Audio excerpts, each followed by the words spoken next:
రాజకీయ సీనియర్ విశ్లేషకులు కిలారు నాగార్జున గారు.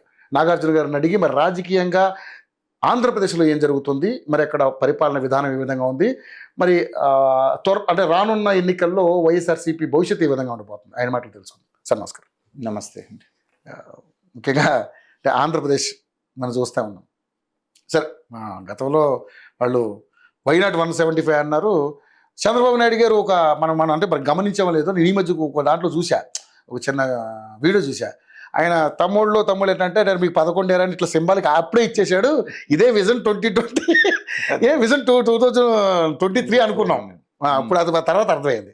సో 11 వచ్చింది, ఓకే ఆయన పక్కకున్నారు మాట. కానీ మొన్న జరిగినటువంటి తొక్కిసలాట విషయంలో కావచ్చు, అనేక రకాల విషయాల్లో చాలామంది అది సందర్భం లేకుండా కూడా మాట్లాడి ప్రభుత్వం మీద ఒత్తిడి తీసుకొస్తారు. ముఖ్యంగా మరి విజయసాయి రెడ్డి గారు, ఇలాంటి చాలా ఇష్యూస్ ఉన్నాయి.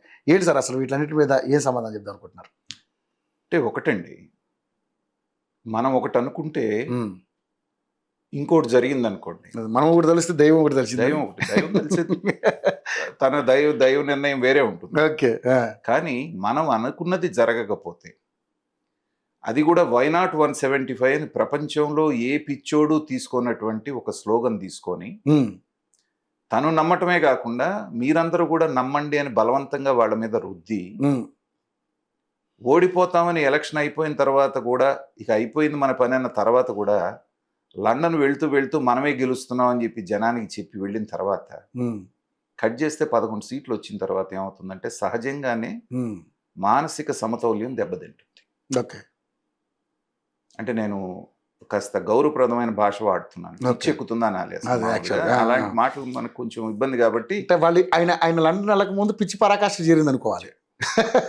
మొన్న నేను ప్రస్తుతం గుంటూరులో ఎక్కువ ఉంటున్నాను. అవునవును. అక్కడ విపరీతంగా ఆయనతోటి అభిమానం ఉన్నటువంటి మాకు ల్యాండ్ ఇచ్చిన ఒక ల్యాండ్ లార్డ్ వచ్చాడు. ఓకే. మాటల సందర్భంలో ఈ రాజకీయాలు ఏదో మాట్లాడుతూ నన్ను ముంచేశాడు సార్ జగన్మోహన్ రెడ్డి. బా ఏమైందయ్యా, మేము అసలు విపరీతంగా పనిచేసామండి ఆయనకి, ఓడిపోతున్నాడు అనేది తెలిసింది మాకు. సరే అయిపోయింది కదా, బెట్లు విపరీతంగా నడుస్తున్నాయి, తెలుగుదేశం గెలుస్తుంది అనేటువంటి దాంట్లో ఊరుకోక లండన్ పోయేటప్పుడు అసలు మనమే గెలుస్తున్నాం, బ్రహ్మాండమైనటువంటి దీంట్లో వచ్చేసాం మీకు ఎందుకు అన్నాడు. ఈ లోపల ఈ ఆరామస్తాన్ రావు ఒకటి తయారయ్యాడు మాకు. ఈ 2 పెట్టి 2 కోట్లు పెట్టాను సార్, మొత్తం పోయింది ఊడ్చుకొని అని చెప్పి అన్నాడు. అంటే ప్రజల యొక్క ఆత్మస్థైర్యాన్ని కూడా దెబ్బతీస్తూ వెళ్ళిపోయాడు అనమాట.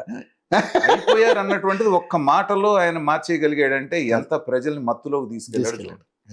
సో ఇందాక మనం అనుకున్నట్టు ఏంటంటే ఈ మానసిక సమతౌల్యం దెబ్బతిన్నటువంటి దాంట్లో నుంచి వచ్చినటువంటి ఈ ఆక్రందనలు, అరుపులు, కేకలు, విమర్శలు, ఏది జరిగినా వరుసపెట్టి చంద్రబాబు నాయుడు, లోకేష్, పవన్ కళ్యాణ్ ముగ్గురు రాజీనామా చేయండి అని రోజా లాంటి వాళ్ళు మాట్లాడటం అనేటువంటిది వాళ్ళ యొక్క మానసిక స్థితిని తెలియజేస్తుంది.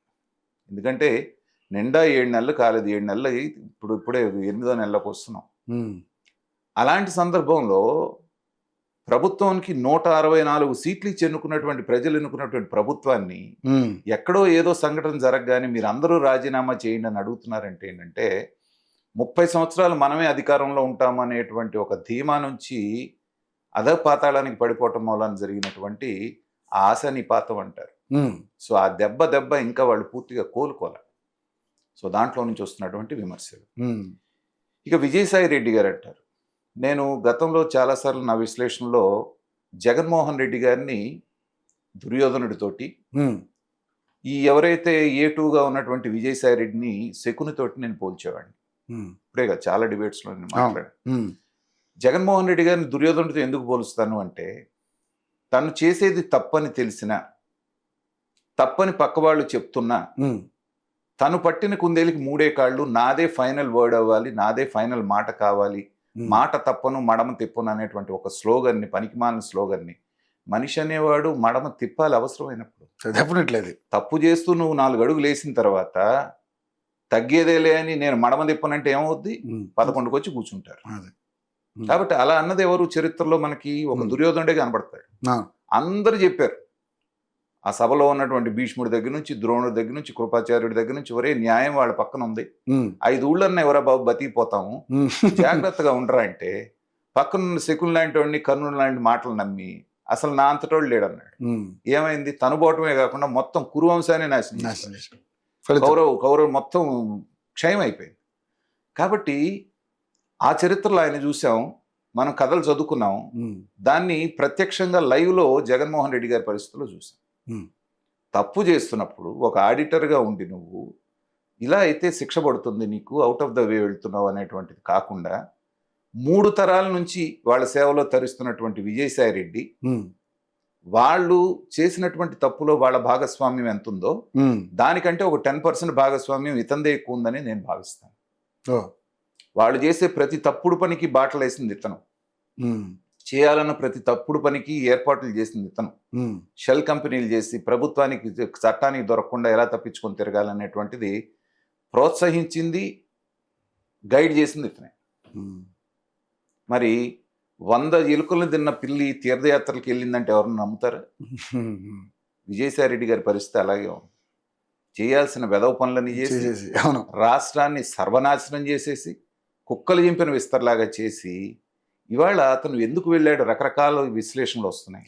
బీజేపీలోకి వెళ్తాడు, లేకపోతే వాళ్ళు ఏదో గవర్నర్ పదవి ఇస్తామని ప్రామిస్ చేశారంట, ఈ పనికి మాలిన విశ్లేషణలన్నీ వస్తున్నాయి. కానీ నా దృష్టిలో 2 కారణాలు కనపడుతున్నాయి.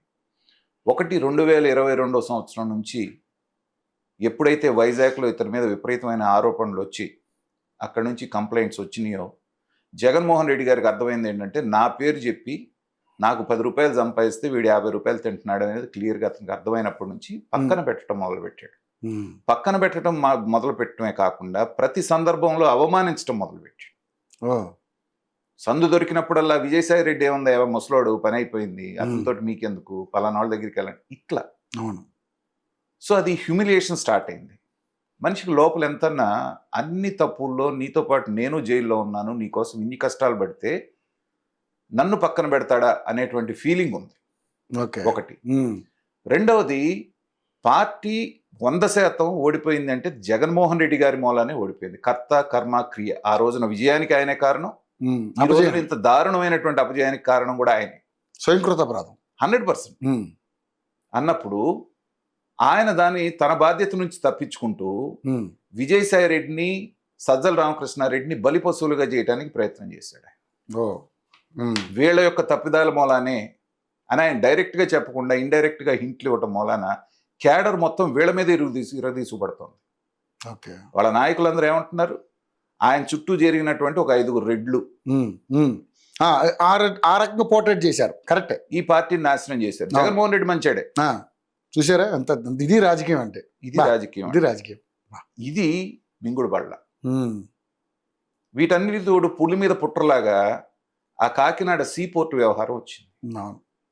దానికి కూడా కారణం ఏంటి, అంత దౌర్జన్యంగా 4,000 కోట్ల రూపాయలు దాన్ని 400 కోట్లకు రాయించుకుంటాం అంటే ఏంటంటే, నువ్వు రాసే ఉపతి 400 కోట్లు కూడా దక్కవు.